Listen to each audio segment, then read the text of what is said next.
Hello, Richard here from EagleSix Airsoft. Today we're going to be testing this MK18 NGRS. This one has had some externals and internals. So this one's got the level 4 internal build.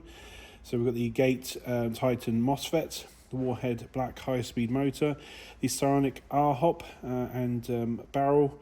We've also got the PTS grip, the FDE grip, and we've done the CTR FDE CTR stock, which obviously with the hollow in at the back here to accept the 1300 7.4 lipo, and we have got Laylax trigger pin and EagleSix M100, and I'll put the full build and parts installed on the video description, just in case I missed any. And we've set it up for 3 2s, and as you can see it looks lovely, so great looking gun. So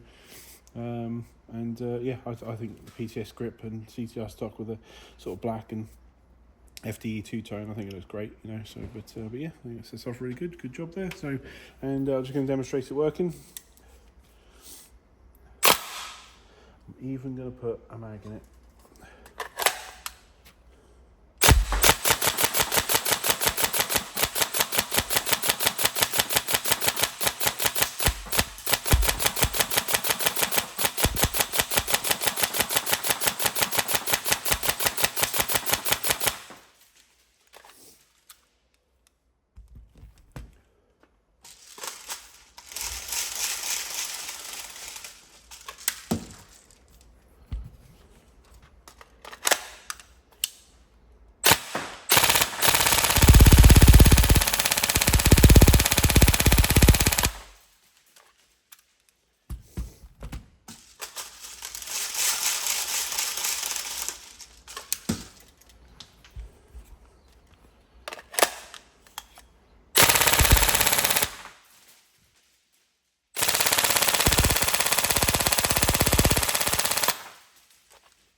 We're testing on 3 2s just to make sure the build is ammo compatible, and yeah, so hopefully it's all ready and everything you're looking for in the build, and we hope you enjoy it. Okay, thank you.